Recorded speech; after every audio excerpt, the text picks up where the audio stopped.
Hi, Tom Jeffries at House Street's channel here on YouTube.com. Thank you for coming by. Beautiful Wall Center Hotel here in beautiful sunny downtown Vancouver. Our guest is Jeff Rubin. Mr. Rubin's new book sure got my attention. Everybody else's. Why Your World is About to Get a Whole Lot Smaller. Jeff, welcome to Vancouver. Good to be here. In 3 sentences less, what is the crux of this latest book? The crux of this latest book is that oil is going back to triple-digit levels, and the whole model of globalization is no longer going to work because distance costs money. One of the things that got my attention too in the first couple of chapters as I was eating my salmon, I don't think a lot of people really think about the fact is where our food comes from. Talk about a little bit about the logistics of food. Well, last year China exported over $6 billion worth of food to North America, and that's not just bunker oil to move the ships, it's also bunker oil to refrigerate. It's just not going to make sense for us to be importing food from halfway around the world when oil costs triple digits. We're going to have to go back and grow our own. Talk about some of the numbers of oil. We hear from our friends at OPEC and those regular customers that say, hey, we've got lots of oil.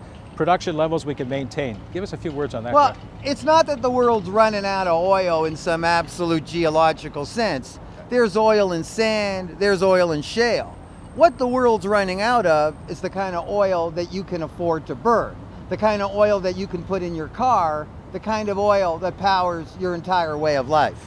Talk about the pollution in the tar sands and up in Alberta is just phenomenal. And if you said it keeps going, it's going to wreck it for the next couple thousand years. Well, I'm saying this is where tomorrow's supply is coming from. Like, sure, there's 165 billion barrels of oil in the oil sands, but the kind of oil prices that we're going to need to see to take that oil out of the sand are the very same oil prices that are taking you off the road.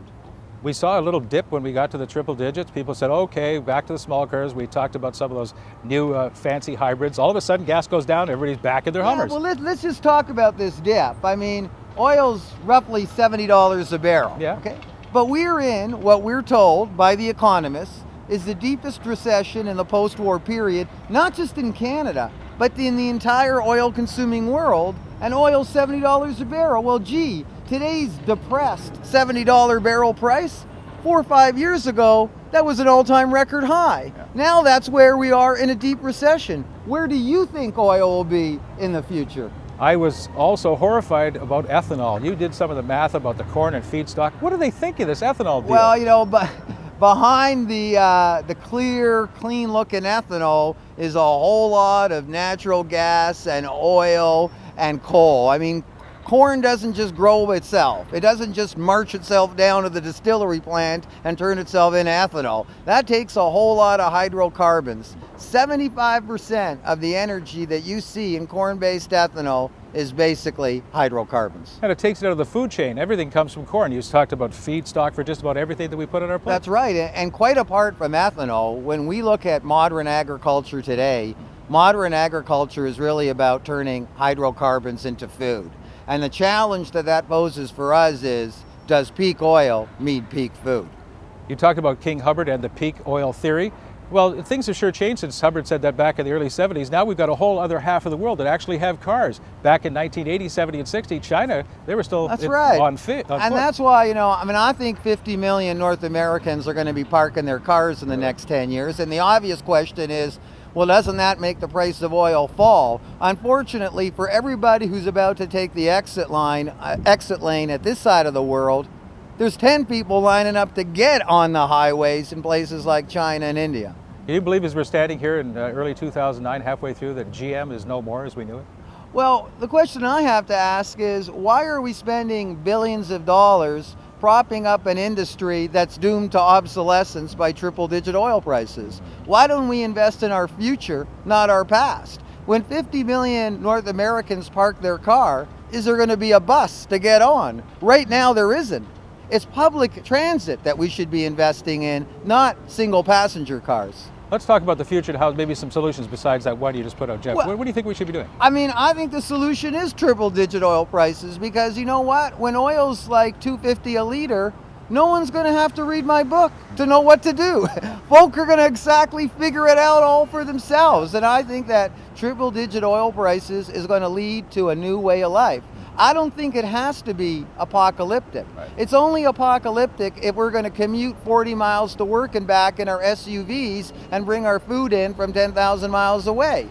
But if we're willing to change our lifestyle, I think we can adapt, and I think the new smaller world around the corner may just be a whole lot bigger than the bigger world, better than the bigger world we're about to leave behind. Another issue you bring up brilliantly in this book is about water and desalination and how we need petroleum to power that. That's a very tricky thing. The very countries that we're expecting to supply us with oil in the future are the very countries where oil consumption is growing the most rapidly. And for countries like Saudi Arabia, it's not peak oil, it's peak water. They're running out of water, but what they do have is a lot of oil and a lot of salt water. Right. Oil plus salt water equals fresh water. You know what they pay in those desalination plants for the oil that they burn?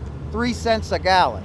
The more oil that goes up their smokestacks, guess what? The less oil they're sending here, and the more expensive what they are sending will be. I was horrified too of talking about ski hills in the middle of the desert. I mean, just really absurd, Jeff. Well, you know what? It's their oil, and if they want to go and carve some turns on freshly made snow in a climate where you can fry an egg on the pavement, that's their call. But it's just, we shouldn't be expecting to get tomorrow's fuel supply from those people because they're going to be using it themselves. Hurricane season's starting. You talked about Katrina and all those that hit. And I'm telling you, there's a reason why the Mayans never built their cities on the coastline. When you live somewhere for 1,000 years, you get to know the weather. Indeed. I can't let you go without asking quickly about the broader Canadian economy. We're in a recession. Do you think we're in a V shape, the U shape, or a long grinder? Well, the story for Canada is the story for everybody else. I think it's triple-digit oil prices that caused the recession. The only problem with that is we probably have a rendezvous with those prices in the very near term. We can't do anything about return of triple-digit oil prices, but we can do things to make sure that when that happens again, it doesn't send us back into recession, and that's to wean our economy and our lifestyles off burning oil. I'll never say this again. Drill, baby, drill. When you heard that, what was your reaction? There's nowhere left to drill.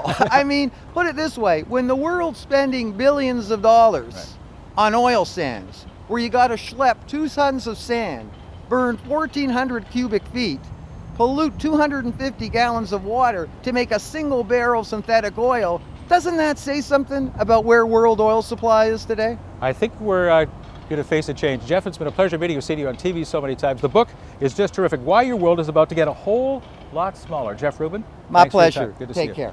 Tom Jeffries at HowStreet.com here in Vancouver, and also on the YouTube channel. Thanks for being with us. We'll see you again soon.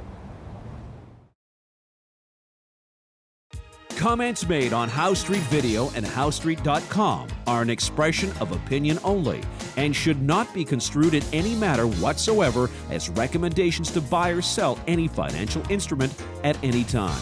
Available online at HowStreet.com. How Street Video is a production of How Street Media Incorporated.